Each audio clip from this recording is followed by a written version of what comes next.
One late evening, I was buried in work at my small office, papers scattered across the desk, when my phone buzzed with a message. It was from my wife of 8 years, Sarah. Expecting something sweet. A playful note about dinner, or maybe a soft good night. I unlocked the screen with a faint smile. What I read instead struck me like a blade to the chest. I'm done. I'm leaving you. Don't try to change my mind. My chest clenched, my fingers shook, and the glow of that short message burned into me. In a single instant, everything I thought was unshakable.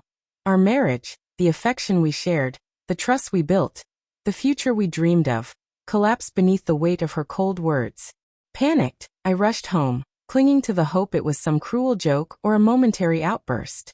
But reality was waiting. Her closet was half empty, drawers pulled open in haste and her suitcase gone.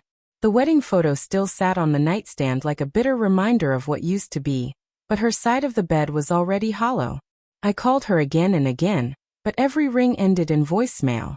That night I didn't sleep. I sat alone in the silence of our home, every creak of the floorboards and hum of passing cars amplifying the absence of the woman who had vanished with only a message to mark her leaving. The days that followed dragged into weeks. Friends and family circled me with questions I couldn't answer. What happened? Did you fight? Will she come back? I had nothing to offer. No explanation, no closure. Sarah gave me nothing more. No calls, no texts. Only a void. Her departure sliced deeper than any wound I'd ever felt. Nights stretched endlessly. Food lost all taste. And everywhere I went, memories ambushed me.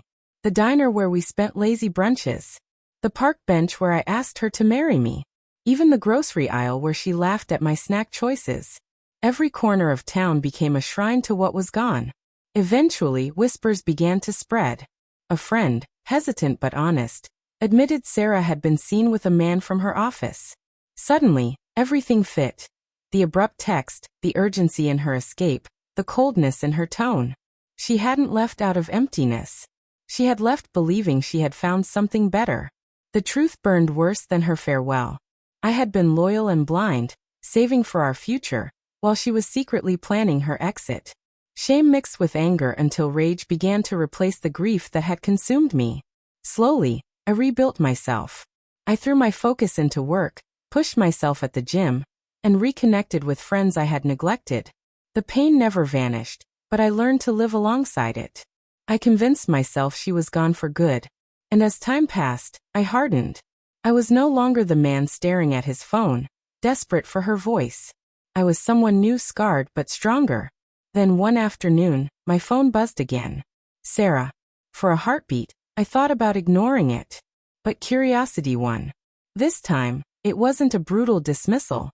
It was a flood of words filled with sorrow, regret, and desperation.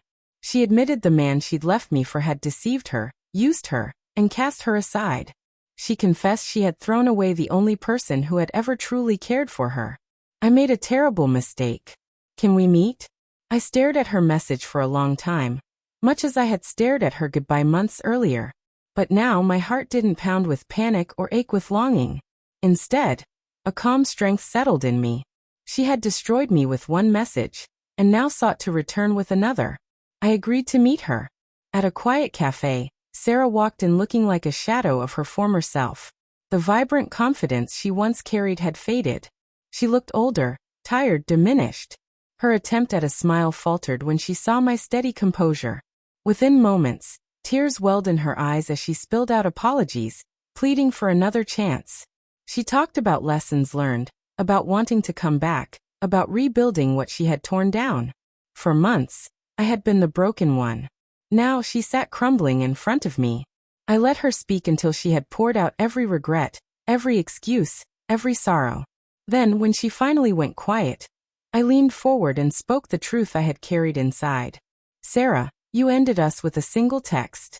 Do you really believe another one can undo that? Her tears flowed harder, but I remained firm. I explained that forgiveness didn't automatically mean reunion. That trust once shattered doesn't simply stitch itself back together.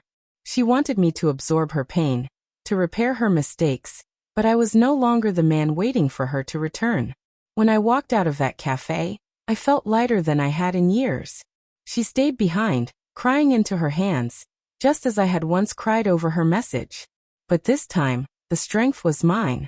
She had gambled everything on a fleeting thrill and lost it all. I didn't need revenge. I didn't need her sorrow. My peace came from knowing she finally understood the depth of the hurt she had caused, and that I had risen above it. The broken man she left behind was gone. The one walking away now was stronger than she would ever imagine.